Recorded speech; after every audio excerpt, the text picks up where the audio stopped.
Starting in 5 seconds. The ministry has taken care to foster regional languages.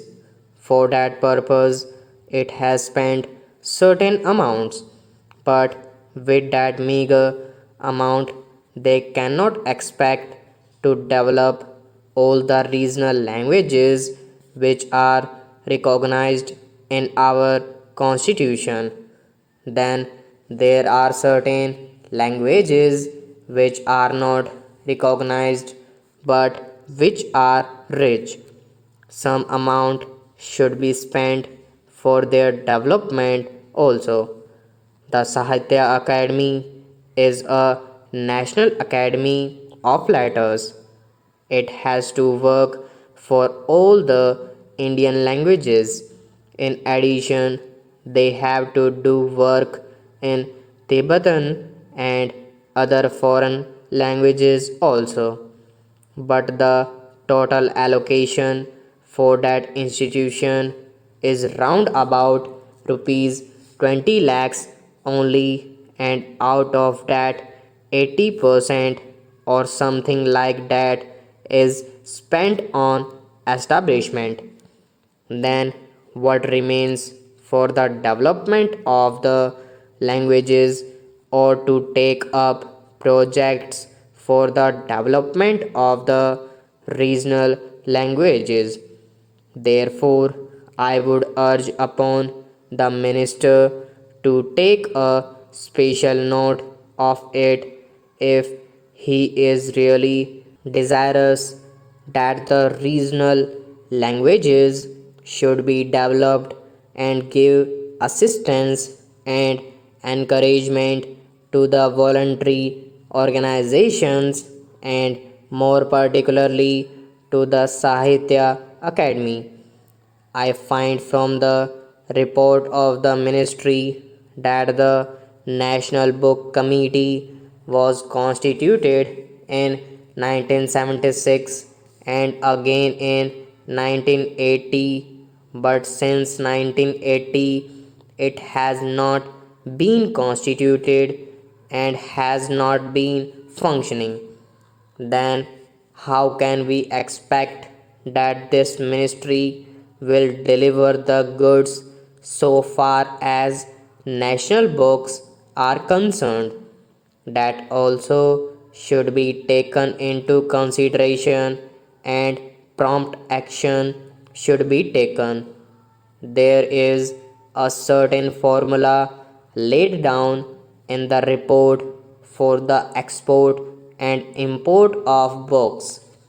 There only the amount has been mentioned, nothing has been mentioned about the quality or the nature of the book which can be imported or exported.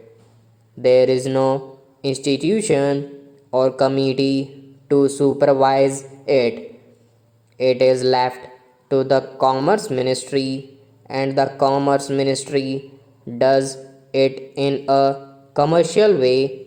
But everybody knows that books imported in a commercial way cannot serve the cause of education and enrich knowledge. There are manuscripts lying all over the country.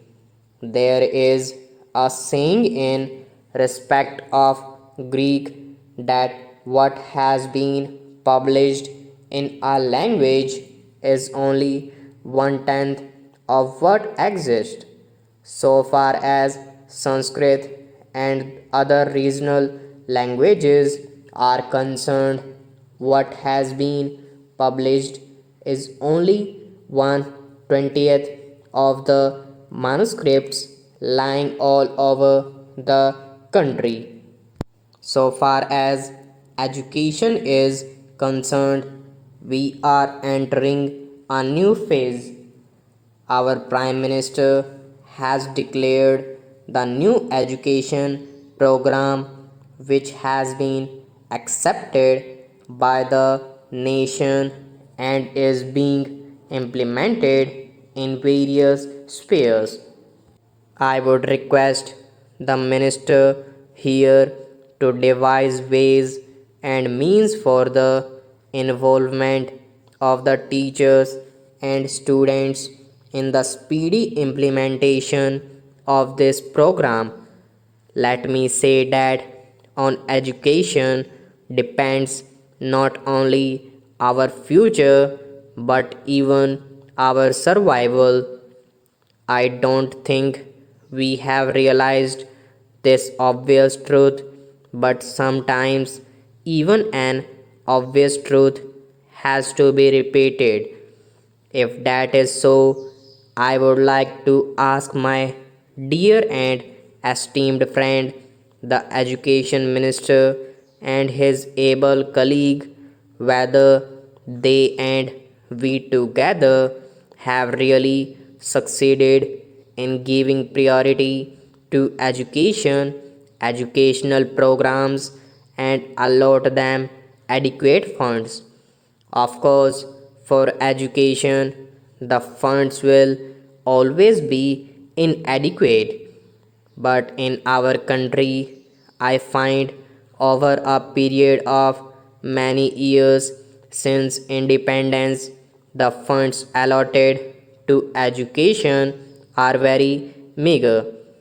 One argument advanced is, why do you want to spend more on education and create educated unemployed? I feel this is a contradiction in terms. If a person is educated, how can he be unemployed? It means we are not educating him properly. A truly educated man will always be employed. If nothing else, he will be self employed. But unfortunately, our education is such that even self employment has become almost an impossibility.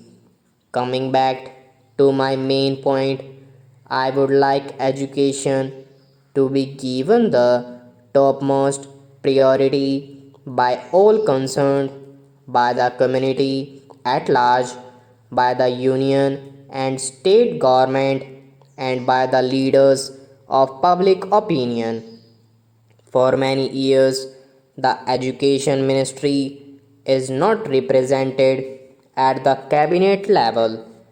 I cannot imagine a cabinet of any democratic country where a minister of education is not a member of the highest policy making body, namely the Council of Ministers. If you want to spend money in other spheres, but if you do not consult and involve the education ministers who is really to give you the manpower, you cannot get the desired results.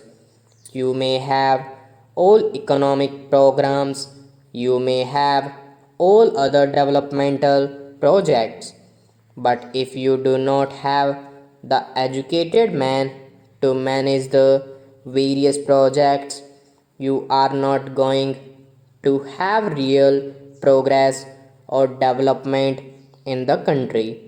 Therefore, I feel that as long as the education minister is not a member of the cabinet and he is not a part of the council of ministers, I do not think any effort at discussing these points in this august house will be of much significance. Stop.